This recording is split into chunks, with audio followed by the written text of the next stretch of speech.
እንዲው ብችሉ ምንና ገዳማችሁ ምንና ደብራችሁን ብታከብሩ የተሻለ ይሆናል። ከዚህ ውጭ በሁለት ካራ የምትጠቀሙ እንድትጠነቀቁ ድርጅታችን የፋኖ አማራ ይወግዛል። መሳፍንት ሲገባ አባይ ወዲያ ማዶ ለኛ ደስታችን ነው ለወያኔ መርዶ ይባልላቸው ነበረ አርበኛ መሳፍንት። አሁን ባለፉት በአማራ ፋኖ የወከልናቸው ልጆቻችን በሱዳን ገብተው ሲወጡ ሪፖርት የለይም፣ በኤርትራ ገብተው ሲወጡ ሪፖርት የለይም፣ በትግራይም እንዲሁም ወሰናችን እንደሆነ ባልገባኝ ምክንያት ሁሉም የሚባሉ አካላት ሁሉም የታጠቀውም አካል ስልጣን ላይ ያለውም አካል ተቋሚ ሆኖ የሚንቀሳቀሰውም አካል ሁሉም አካል ለምንድን ነው ጉዳዩን ከቤተክርስቲያን የሚጀምረው የሚል ጥያቄ አለ። ከኢትዮጵያ የአማራ ፋኖ ብሔራዊ ኃይል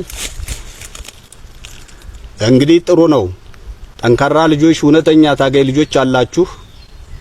እውነተኛ ፋኖ ታጋይ ህይወታችሁን ማሳሱላት ተራውክ ተጠማው ማትል ጀግና ታጋይ አለ።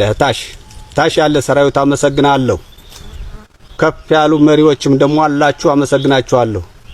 አብዛኛዎቹ ግን በስራ አጥነት የቆያችሁ ሊስቴሮ እየወለወላችሁ የቆያችሁ መምህርነትን በገንዘብ ተቀጥራችሁ የቆያችሁ ያሲያስጠላችሁ ፋኖ እንሆናለን እያላችሁ መታችሁ ግን ሩጣችሁ ደግሞ በነበረሽው በመታውቋ ስልታችሁ ስልጣን ይዛችሁ አሁንም ጎንደርን እንደ ጎንደር መምራት ያቃታችሁ መሳፍንት ሲገባ አባይ ወዲያ ማዶ ለኛ ደስታችን ነው ለወያኔ መርዶ ይባልላቸው ነበረ አርበኛ መሳፍንት።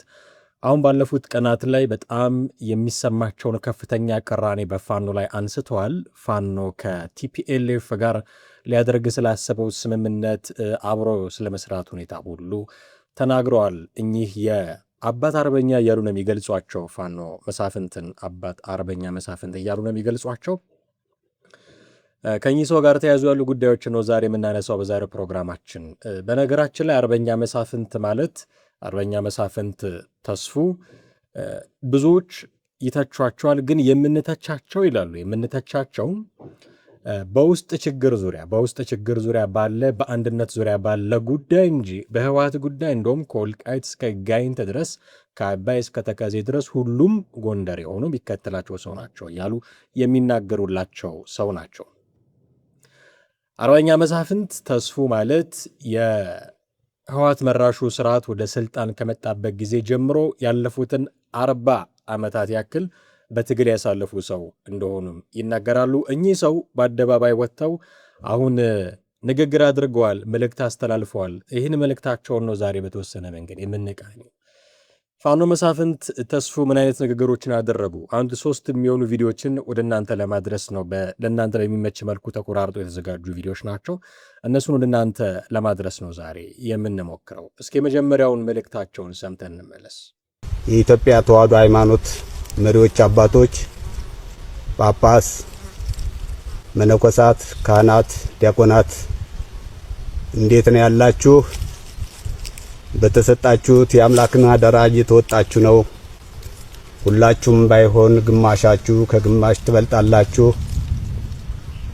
ምናኔ ገዳም ትታችሁ ምናኔ ከተማ የወደዳችሁ አሁንም ምንኩስናውና መስቀሉን የሌሎች ድርጅቶች ሁለት እግር ተጠቃሚ ሁለት እምነት ተጠቃሚ እንደሆናችሁ ያሳያል። የመንግስት ድርጅት 666 ዲጂታል ይዛችሁ የምትንቀሳቀሱ ጳጳስም መነኮሳትም ካህናትም አላችሁ። ይህን ድርጅታችን ይቃወማል። እንዲው ብችሉ ምንና ገዳማችሁ ምንና ደብራችሁን ብታከብሩ የተሻለ ይሆናል። ከዚህ ውጭ በሁለት ካራ የምትጠቀሙ እንድትጠነቀቁ ድርጅታችን የፋኖ አማራ ይወግዛል። እኔ ለምን እንደሆነ ባልገባኝ ምክንያት ሁሉም የሚባሉ አካላት ሁሉም የታጠቀውም አካል ስልጣን ላይ ያለውም አካል ተቋሚ ሆኖ የሚንቀሳቀሰውም አካል ሁሉም አካል ለምንድን ነው ጉዳዩን ከቤተክርስቲያን የሚጀምረው የሚል ጥያቄ አለ። ከኢትዮጵያ ኦርቶዶክስ ተዋሕዶ ቤተክርስቲያን ነው ሁሉም አካል ጉዳዩን የሚጀምረው። ቢቃወም፣ ቢደግፍ፣ ሐሳብ ቢሰጥ፣ የሆነ ምላሽ ቢኖረው ሁሉም አካል ጉዳዩን ከቤተክርስቲያን ነው የሚጀምረው። ለምን ተብሎ መጠየቅ ያለበት ይመስለኛል። ፋኖ መሳፍንት ተስፉ እንዳያቸዋቸው ማስጠንቀቂያን ያስተላለፉት ማስጠንቀቂያ እንዴት አድርጉና እንዴት ሆኑና ኦኬ የአማራን ሕዝብ ነፃ ላውጣ ነው ብሎ ጫካ ከገባ ሰው ለምንድን ነው ስለ ቤተክርስቲያን የሚያወሩት? ኦኬ አርሲ ላይ የሆነ ነገር ቢደረግ የሚታሰሩት የቤተክርስቲያን መምህራን ናቸው፣ የሚሰደቡት የቤተክርስቲያን መምህራን ናቸው፣ እንዲያደረጉ የሚባሉት የቤተክርስቲያን አባቶች ናቸው። እንደዚህ ፖለቲከኞች፣ ተቃዋሚ ፓርቲዎች ለክርክር ቢወጡ፣ ለጥያቄና መልስ ቢወጡ ቢጫው የሚወክለው ኦርቶዶክስን ነው ሲሉ ነው የምትሰሟቸው። የአረንጓዴ ቢጫ ቀዩ የባንዲራ ቢጫው የሚወክለው ኦርቶዶክስን ነው፣ እቺ ተስፋፊ ነች፣ መንግስት ነበረች፣ እንደዚህ ሲሏት ነው የሚውሉት። አክቲቪስት ነኝ የሚለው ሶሻል ሚዲያ ላይ እሰራለሁ የሚለው ሁሉም እየተነሳ ቤተክርስቲያኖትን ነው የሚናገረው። ሁሉም እየተነሳ የትችት ጅራፉን የቤተክርስቲያን ጀርባ ላይ ነው ሲያሳርፍ የምናየው። ለምንድን ነው ይሄው ነው? ፖለቲካ መስራት የጀመረው ሁሉ ቤተክርስቲያን በመሳደብ ነው ፖለቲካ የሚጀምረው። ፖለቲካ መስራት የጀመረው ሁሉ የቤተክርስቲያን አባቶችን በማንጓጠጥ ነው ፖለቲካ መስራት የሚጀምረው። ቤተክርስቲያንን ካልተሳደበ ፖለቲካ የሰራ አይመስለውም። ቤተክርስቲያን ላይ ያሉ አባቶችን ካላንጓጠጠ ፖለቲካ የሰራ አይመስለውም። ትግሉም አይደምቅለትም። መሳሪያ አንግቦ የትጥቅ ትግል ለማድረግ ጫካ የገባ ሁሉ ቤተክርስቲያንን ሲናገር ነው የሚውለው እንደሰማችሁት። ለምንድን ነው ይሄ የሚሆነው? ሁሉም እየተነሳ እኔ ሌሎች እምነቶችን አይናገሩም ማለት አይደለም፣ ግን እዚህ የኦርቶዶክስ ቤተክርስቲያን ይበዛል። አይ ዶንት ኖ ዋይ ይበዛል በጣም እናው ተነስተው እሳቸውም አባቶችን ሲያስጠረቅቁ ነው የምታዩት፣ ጳጳሳትን፣ መነኮሳትን። ሲጀመር ጫካ የገባችሁት ቤተክርስቲያን መዋቅራዊ ጥቃት ደርሶባታል ብላችሁ አይደለም። ቤተክርስቲያን እየተጠቃች ነው የስደት ላይ ነች ምናምን ብላችሁ አይደለም። ጫካ የገባችሁት ዛሬ አይደለም። በተለይም አርበኛ መሳፍንት በትክክል የሚገልጻቸው ቃል መጀመሪያ መግቢያችን ላይ እንዳለው 40 ዓመታት ሆኗቸዋል ጫካ ከገቡ። አሁን ያለው የቤተክርስቲያን ጉዳይ ገዷቸው አይደለም ጫካ የገቡት። አርሲ ተገደለ፣ ወለጋ ተፈናቀለ ብለው አይደለም ጫካ የገቡት። ጫካ የገቡት አማራን በአማራነቱ አስከብራለሁ የሚል ንግግር ምንድነው ዓላማ ይዘው ነው። በቃ እሱን ለማስፈጸም መስራት ነው። ለብር በማያገባቸው ጉዳይ ገብተው አሩ ነው። እኔ እንግዲህ ወይ ክህነት ይኖራቸው አይኖራቸው አላቅም። አንገታቸው ላይ ትልቅ መስቀል አለ። ንግግራቸውን ሲጀምሩ አማትበው በስማም ብለው ምናምን ነው። ለምን መቀየጥ እንዳስፈለጋቸውም አላቅም። ግን ቀይጠውት ነው ሲንቀሳቀሱ ምናያቸው። ይሄንን ከግምት ውስጥ አስገብቶ ለሚያይ ሰው ለምንድን ነው ቤተክርስቲያን ላይ ሁሉም እየተነሳ የትችት በትሩን የሚሰነዝርባት የሚል ጥያቄ እንድናነሳ የሚያስገድደን ይመስለኛል። እንደው እዚህ ላይ ላለመቆየት ሌሎች ያነሷቸው ነገሮች አሉ። እነሱን ቶሎ ቶሎ አለፍ አለፍ እያሉ ማየት ግን ያስፈልጋል። እስኪ በፋኖ ስም የወከልናቸው ልጆቻችን በሱዳን፣ በኤርትራ፣ በትግራይ የሄዱ ሲዶልቱ የምናውቀው ነገር የለም የሚል ንግግር ሲናገሩ ሰምተናቸዋል። ጥቂት እንስማቸው እስቲ። ግን በአማራ ፋኖ የወከልናቸው ልጆቻችን በሱዳን ገብተው ሲወጡ ሪፖርት የለይም። በኤርትራ ገብተው ሲወጡ ሪፖርት የለይም። በትግራይም እንዲሁም ወሰናችን ፈርሶ ማንነታችን አተን ካስወጣነው በኋላ አሁን ጥል ያለን አማራና ትግራይ የአማራ እናት ልጇን የገበረሽ በማይካድራ፣ በጭና፣ በመተከል፣ በራያ የቀበረሽ የአማራ እናት የአማራ አባት ነው። የትግራይ እናት የትግራይ አባት ነው። መሪዎችን ሁላ ግፍ አስፈጽመው ልጆቻችን አስቀብረው የአማራን ልጅና የትግራይን ልጅ ሽጠው በእነሱ ደም እየነገዱ የቆዩ ስምምነት ሲባል በአግባብ ስምምነት በባህል ገብተን ከነሱ ሊቃውንት አባቶች ምዕመናን የባህል ባላባቶች ተመልምለው ከኛም እንዲሁ ስምምነት ሲባል በዚህ አይነት ነው። በባህላችን በኢትዮጵያ ባህል በእምነታችን ባህል ይሄ ነው። ከጥሉ ያልነበረ ኩታራ አሰባስቦ ተስማምተናል እያሉ የሚሉት ነገር ለኔ ግልጽ አልሆነልኝ። ግልጽ እንዳልሆነልኝ የአማራ ሕዝብ እውቅና እንድትይዝልኝ እንደሰማችሁት ነው።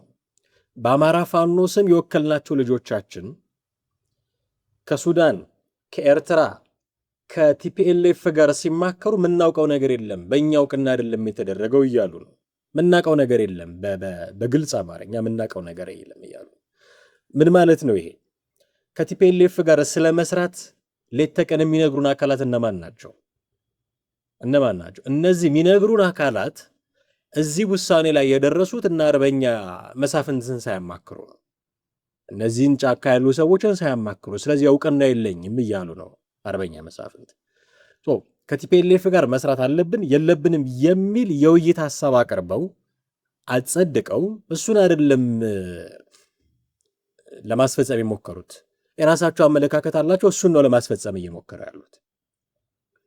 ከቲፒኤልኤፍ ጋር መስራት የሚያስገኛቸው ጥቅሞች አሉ፣ ጉዳቶች አሉ ተብሎ በዝርዝር የተቀመጡ አሉ። ወደ ኋላ እንመለስባቸዋለን። ግን ከቲፒኤልኤፍ ጋር መስራት የወታደራዊ ስራ ብቻ አይደለም።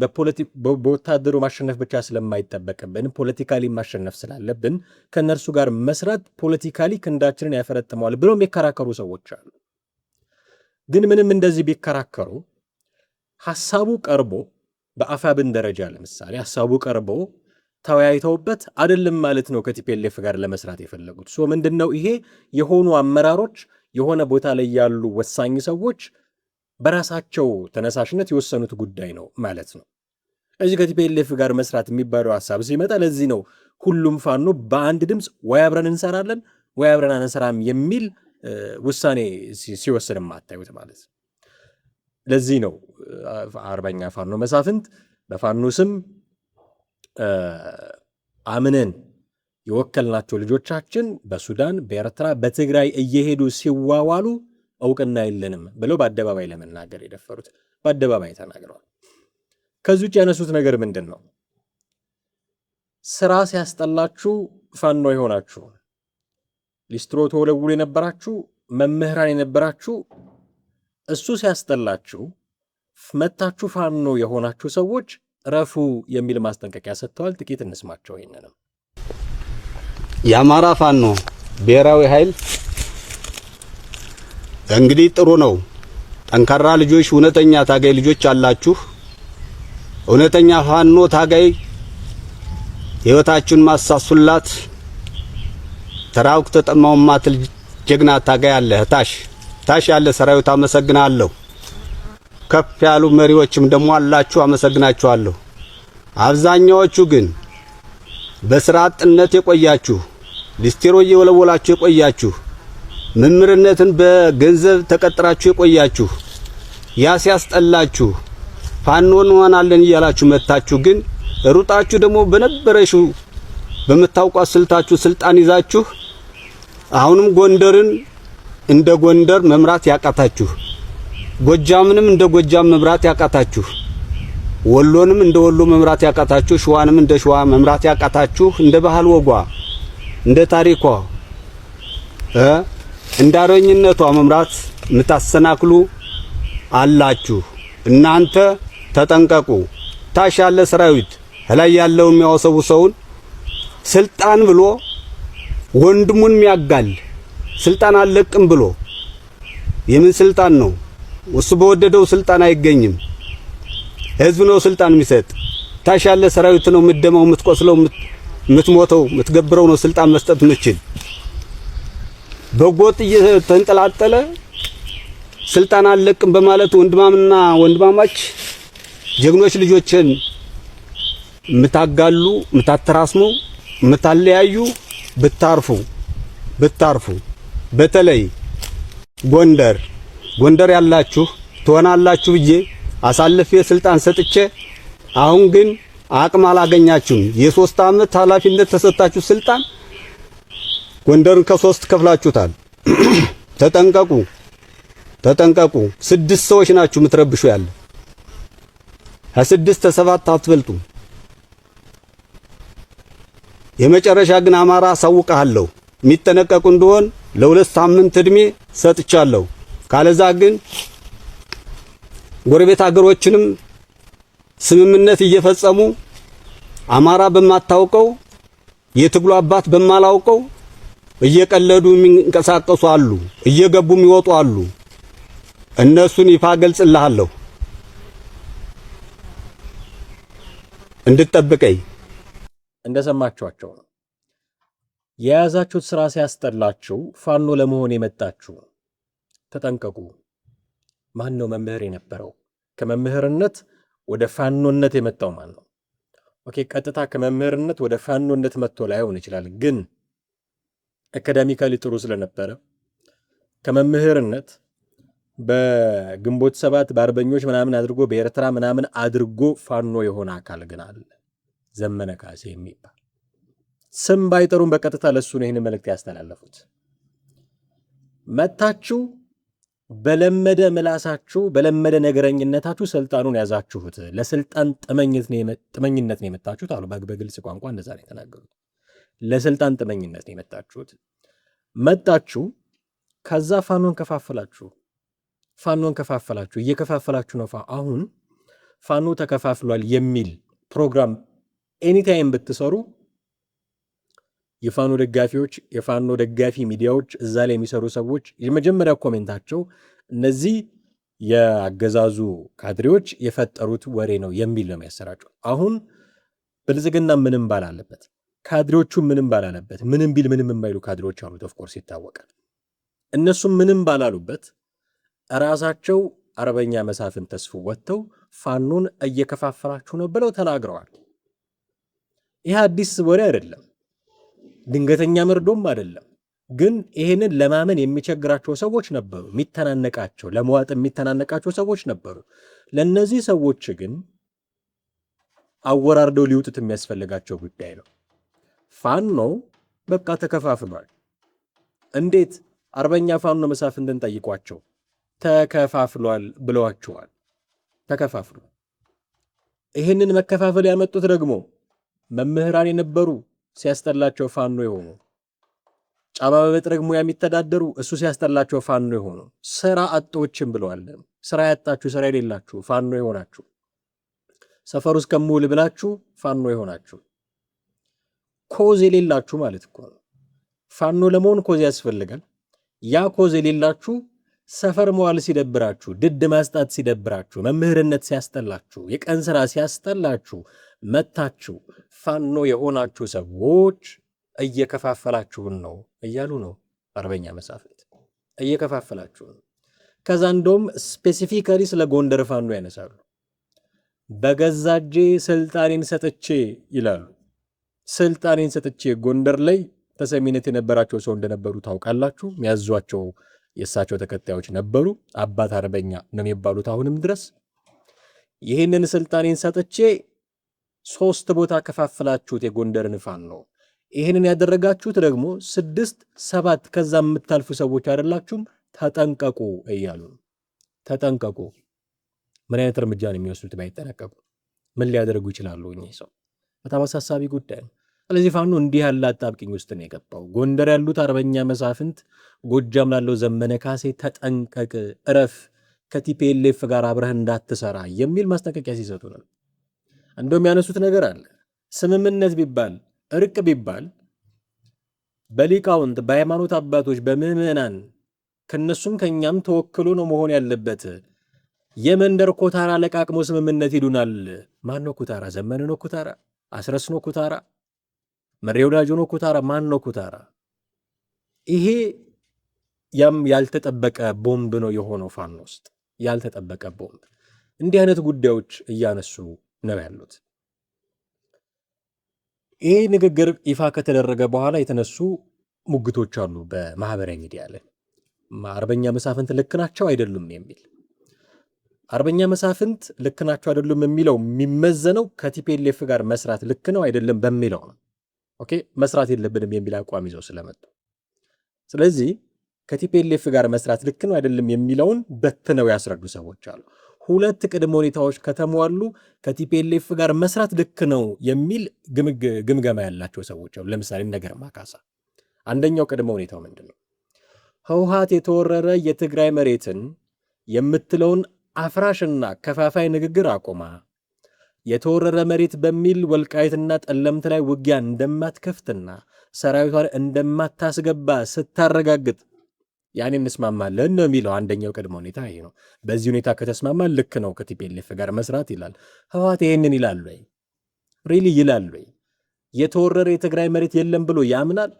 አያምንም። የተወረረ መሬቴን ወልቃይት፣ ጠለምት፣ ራያን ማስመለስ እፈልጋለሁ ብሎ ውጊያ ሲከፍት የሚውል ውጊያ ሲከፍት የሚያደር ቡድን ነው። ስለዚህ በዚህ አይስማሙም ማለት ነው። ቅድመ ሁኔታቸው ምንድነው? ወልቃይት አትበለኝ፣ ራያ አትበለኝ፣ የተወረረ መሬት አትበለኝ፣ እንደሱ ካላልከኝ አብሬ እሰራለሁ ነው የሚለው ግርማ ካሳ። አንደኛ ቅድመ ሁኔታው ይሄ ነው። ቲፒኤልኤፍ ግን ይሄንን ካላለ ውሎ የሚያድር ድርጅት አይደለም። የትግሉ ሁሉ መሰረት አስኳሉ ለሱ ወልቃይት ነው፣ ራያ ነው፣ ምዕራብ ትግራይ፣ ደቡብ ትግራይ ምናምን ተፈናቃዮቼ ተመልሰው አልገቡም፣ ታጣቂዎች፣ ይሄ ነው ጨዋታው ሁሉ እንደምታውቁት። ስለዚህ ይህንን ካላላ አንስማማም ማለት ከነጭራሹ አንስማማም ማለት ነው። ሁለተኛ ያስቀመጠው ቅድመ ሁኔታ ምንድን ነው? እንደወረደ ላንብብላችሁ። አሁን ያለው ህገ መንግስት ተቀዶ አዲስ ሁሉንም ያሳተፈ ሁሉም የሚስማማበት ህገ መንግስት እንደሚጻፍ ስር ነቀል ለውጥ እንደሚመጣ ያስቀመጠ ስምምነት ከሆነ ሌሎች መሟላት አለባቸው የምንላቸው ባይሟሉም ይሄ በቂ ነው ይላል። እዚህ ህገ መንግስት ላይ የማይደራደር ቡድን ቢኖር በቀዳሚነት ቲፒኤልኤፍ ነው። አሁን ቀድሞ ነገር አብሮ መስራታቸው 4 ኪሎ እንደሚያስገባቸው እና ከዛ በኋላ ለሚመጣ የስርዓት ለውጥ ነው እያሰቡ ያሉት። ህገ መንግስት እንቀይራለን ምናምን እዛ ትደርሳላችሁ ወይ? አይዳውት ግን እሺ እንበለው። ቢሆን ቢደርሱ የሚፈልጉት ፋኖች ምንድን ነው? ይሄ አሁን ያለው ህገ መንግስት ተቀዶ እንዲጣል ከዛ አዲስ ደግሞ ያሳተፈ ሁሉንም ያስማማ ህገ መንግስት እንዲጻፍ ስር ነቀል ለውጥ እንዲመጣ መስማማት አለብን ነው የሚሉት። ቲፒኤልኤፍ በዚህ ይስማማሉ ወይ? አዲስ ህገ መንግስት ይፈልጋሉ ወይ? የራሱን ማኒፌስቶውን ህገ መንግስት አድርጎ ያመጣ ድርጅት ማኒፌስቶውን ጣል እንደማለት ነው። ህገ መንግስቱን ጣል፣ ተቀዶ ይጣል ብትሉት እንደዛ ብሎ እንደማለት ነው። ስለዚህ ይስማማሉ ወይ? እሺ በጄ ይላሉ ወይ? ጥርጣሬ አለን። ስለዚህ ሁለቱ ቅድመ ሁኔታዎች ካልተስማሙ ከህወሓት ጋር አንሰራም ማለት ከነጨራሹ አንሰራም አልን ብሎ እንደመተርጎም ነው የሚል ድምዳሜ ልንወስድ እንችላለን። በዚህ ጊዜ ከቲፒኤልኤፍ ጋር መስራት ከነጨራሹ አያስፈልግም የሚል ደግሞ በርካታ ነጥብ የሚያነሱ ሰዎች አሉ። ለምሳሌ እነ ጌታቸው ሽፈራው በርካታ ጉዳዮችን ያነሳሉ። ለምንድን ነው ከቲፒኤልኤፍ ጋር መሰራት የሌለበት? በዚህ ጊዜ አንደኛው የሚያነሱት በትጥቅ ታጋዮች ታሪክ፣ የትጥቅ ትግል በሚያካሂዱ ሰዎች ታሪክ ለመጀመሪያ ጊዜ የአማራን ህዝብ ጠላት አድርጎ በይፋ ማኒፌስቶ ጽፎ የጀመረ ስለሆነ ከቲፒኤልኤፍ ጋር አንሰራም የሚል ነው። ሐቅ ነው። አማራንና ኦርቶዶክስን አጠፋለሁ ብሎ ትግል የጀመረ ቡድን ነው ቲፒኤልኤፍ። ስልጣን ላይ ሲወጣም ይሄንን ስልታዊ በሆነ መንገድ ለማስፈጸም የለፋ የሞከረ። አንድ ጊዜ አቶ ዮሐንስ ቦያለው ሲናገሩ ሰምቻቸዋል። አማራው እንዳይዋለድ በህዝብ ቁጥር እንዳይበዛ ለማድረግ ሴራ ያሴረ የነበረ ድርጅት ነው። ኦኬ፣ እሳቸው ሞክሯል ግን አልተደረገም። ምክንያቱም አሁን ብዙ ህጻናት፣ ብዙ ወጣቶች አሉ፣ እንደዚህ ብዙ ቁጥር አንሆንም ነበረ የሚል ማስተባበያ ቢሰጡ ግን ሞክሯል፣ ጥረት ግን አድርጓል። እንዲህ ያደርግ ከነበረ ድርጅት ጋር በማኒፌስቶ ደረጃ አማራን ኢሳብ አወራረድበታለሁ ጦርነቱ ላይ ጌታቸው ረዳ ይሉት እንደነበረው እንደዛ አደርጋለሁ ብሎ ካለ ጋር አንተባበርም። አንደኛው ምክንያታቸው ይሄ ነው። ሁለተኛው የሐሰት ትርክት ፈብራኪና አቀንቃኝ ስለሆነ ምንድነው የሐሰት ትርክት? አማራ ጨቋኝ ነው የሚል ኢትዮጵያ ውስጥ ለቁጥር የሚታከቱ በርካታ ፓርቲዎች አሉ፣ ተቋሚ ፓርቲዎች። ብዙዎቹ 80-90 በመቶዎቹ ብሔር ተኮር ናቸው። እነዚህ ሁሉም ብሔር ተኮር ፓርቲዎች አማራ ጨቋኝ ነበር የሚል መሰረት ላይ ነው የተመሰረቱት። ይህንን ትርክት የፈበረከው ስቲል የሚያቀነቅነው ዋነኛው ቀንደኛው አካል ቲፒኤልኤፍ ነው። እንዴት ነው ከዚህ ቡድን ጋር አብረን የምንሰራው የሚል ጥያቄ ያላቸው አካላት አሉ። ሌላኛው ከቲፒኤልኤፍ ጋር መስራት አያስፈልግም የሚሉበት ምክንያት ከአማራ ህዝብ ሱዳን ይቀርበኛል ብሎ የሚያምን መሪ ስላለው ደብረጽዮን ገብረ ሚካኤል በአንድ ወቅት ይህን ተናግረውታል። ከአማራ ህዝብ ሱዳን ይቀርበኛል ብሎ የሚያምን መሪ ካለው ድርጅት ጋር እንዴት ነው አብረህ የምትሰራው? አንድ ሀገር ውስጥ እየኖርክ ተጎራባች ክልል ሆነህ አንተን ተሻግሮ ሱዳንን ከሚያለም አካል ጋር እንዴት ነው አብረህ የምትሰራው? ለዚህ ነው ፋኖ መሳፍንት ከቲፒኤልኤፍ ጋር መስራት የለብንም ብለው በአደባባይ የወጡት የሚል መከራከሪያ ነው የሚያቀርቡት። ሌላም ነጥቦች አሏቸው። አሁን በዚህ ወቅት የተለየ የአቋም ለውጥ ባላመጣበት ቲፒኤልኤፍ የተለየ የአቋም ለውጥ ባላመጣበት ጄኔራሎቹ፣ ፖለቲከኞቹ፣ አክቲቪስቶቹ፣ ሚዲያ ላይ የሚሰሩት ሰዎቹ በሙሉ የአማራን ግዛት ስለመጠቅለል ወልቃይትን ራያን መሆኑ ነው ስለመጠቅለል በየመድረኩ በሚያወሩበት ወቅት መተባበር አያስፈልግም የሚል በጣም ግልጽ በሆነ ብላክ ኤንድ ዋይት በሆነ ጉዳይ መልኩ ሊቀመጥ የሚችል አንድ ነገር የቲፒኤልኤፍ ጄኔራሎች፣ የቲፒኤልኤፍ ሰዎች፣ ቲፒኤልኤፍን የሚቃረኑ ፓርቲዎች ባይቶና በሏቸው፣ አረና በሏቸው፣ ኢቭን ሰምረትን በሏቸው፣ ይሄ ሐራ መሬት የተቀመጡ ሰዎች እነ ጻድቃን ገብረትንሳኤ በሏቸው፣ እነ ሳሞራ የኑስን በሏቸው፣ ሁሉም በአንድም በሌላም መንገድ ከቲፒኤልኤፍ ጋር ንክኪ የነበረው ፖለቲካ ውስጥ የሚሳተፍ የትኛውም አካል ወልቃይት የአማራ ነው ብሎ አያምንም። ከነዚህ ጋር እንዴት ነው የምንስማማው ነው የሚሏቸው እነ ጌታቸው ሽፈራው። መልስ ካላቸው እነ ዘመነ ካሴ ይህን ቢመልሱ ጥሩ ነው። ከዛ አንድ እንደውም ንጽጽር ያመጣሉ። እኛ በጎን ሄደን ይላል ጌታቸው ሽፈራው፣ እኛ በጎን ሄደን አፋር ያለውን ሐራ መሬት ትህነግን ያኮረፈውን እነሱን ብንደግፍ ህወሓት እሺ ይለናል ወይ? እኛ የፈለግነውን መደገፍ ስንፈልግ እሺ ከማይልን ድርጅት ጋር ታዲያ እንዴት አብረን እንሰራለን? በተደግፉ እሺ ያላችሁም የታወቀ እንዴት አብረን እንሰራለን የሚል ቅድመ ሁኔታ ነው የሚል ጥያቄ ነው የሚያቀርበው። ከዛ ሌላ በራሱ በፋኖ ማዕቀፍ ደግሞ የሚከነበብ አንድ ጥያቄ ያነሳል። አደረጃጀቶቻችሁ ላይ ግልጽነት ሳይፈጠር ጭራሽ የልዩነት ምንጭ የሆነ ጉዳዩ እንዴት አብረህ ትሰራለህ? መጀመሪያ ልዩነት አልነበረም ማለት አይደለም፣ ግን እሺ አልነበረም እንበል። ከቲፒኤልኤፍ ጋር መስራት የሚባለው ሐሳብ ሲመጣ ፋኖ ከተከፋፈለ ማዕዳፍ ለማስቀመጥ ነው ጉዳዩን ሐሳቡን ለክፍፍል ምንጭ የሆነ አደረጃጀት እየሰነጠቀ እንዴት ሐሳቡን ይዘህ ትመጣለህ? ስለዚህ ከቲፒኤልኤፍ ጋር መስራት አያስፈልግም የሚል በርካታ መከራከሪያ የሚያቀርቡ ሰዎች አሉ። ይሄንን ሲሰሙ እነ ዘመነ ካሴ ምን ይላሉ? ይሄ ነው አሁን ቀጥሎ ሊመጣው የሚችለው ጥያቄ። ምን ሊሉ ይችላሉ እነ ዘመነ ካሴ ይሄን ሲሰሙ? በእርግጥም እናንተ ልክ ናችሁ ከቲፒኤልኤፍ ጋር አንሰራም ይላሉ? ምንከፋፈል ከሆነ ስለ ወልቃይት የሚያወሩብን ከሆነ በቃ እውነትም አንሰራም ይላሉ? ወይንስ ከቲፒኤልኤፍ ጋር መስራት የፖለቲካ ክንዳችንን ያፈረጥምልናል ብለው በጀመሩበት መንገድ ይቀጥላሉ? ከመምህርነት ነው ወደ ፋኖነት የመጣኸው የሚለውን ተግሳጽ ዘመነ ካሴ እንዴት ይወስደዋል? ከዚህ በፊት ምንም ቢሉኝ አልቀየማቸውም ብሎ ስለ አርበኛ መሳፍንት ሲናገር ሰምተነው ነበረ። ዘመነ ካሴ ከእስክንድር ጋር ልዩነት ውስጥ በገቡ ሰዓት እስክንድርን ገፋ ዘመንን ቀረብ አድርገው አስተያየት ሰጥተው ነበር። እንኳን እንደዚህ አመስግነውኝ ቢተቹኝ እንኳን ቀና ብዬ እሳቸውን አልናገርም የሚል ንግግር ተናግሮ ነበረ ዘመነ ካሴ። አሁን ይህንን ንግግራቸው ቅድም የሰማነውን እንዴት ያየዋል ዘመነ ካሴ? ምክንያቱም አለኝ በሚለው አቋሙ ነው የመጡበት። አሁን ከመምህርነት ነው ወደ ፋኖነት የመጣኸው ያኛው ሲያስጠላህ የሚል ትችትም ነው የቀረበበት። ጎጃምን በስርዓት መምራት አልቻልክም የሚል፣ በእርግጥ ጎጃምን ብቻ አይደለም ያሉት ጎንደርም ሸዋም ወሎም ብለዋል። ጉዳያችን አሁን ዘመነ ካሴ ስለሆነ ጎጃምን በስርዓት መምራት አልቻልክም የሚል ከባድ ትችት አቅርበውበታል። እንዴት ነው የሚያስተናግደው? ይሄንን አስረስ ማሬ እንዴት ያየዋል? ይሄንን ጉዳይ መሪ ወዳጁ እንዴት ያየዋል? እስክንድር ነጋ ምን አይነት ሐሳብ ይሰጥበታል በዚህ ጉዳይ? አርበኛ ፋኖ መሳፍንት ተስፉ መተው ያፈነዱት ቦምብ ይሄ ነው። በፋኖ መካከል ያሉ መሪዎች የታች ያሉትን ከታች ያለውን ሰራዊት እናንተ የምትዋጉትን አመሰግናለሁ ብለዋል። ጥያቄያቸው አመራሩ ላይ ነው። እየከፋፈላችሁን ነው የሚል ጥያቄ ያነሱት እነሱ ላይ ነው። እንዴት ያዩታል እነ ዘመነ ካሴ? እንዴት ያዩታል እነ እስክንድር ነጋ፣ እነ ምሬ ወዳጆ፣ እነ አስረስ ማረ ዳምጤ ይህን ጉዳይ እነ ሀብቴ ወልዴ፣ እነ ደረጀ በላይ እንዴት ያዩታል? ሁሉም ሰው በጉጉት የሚጠበቀው ጉዳይ ነው።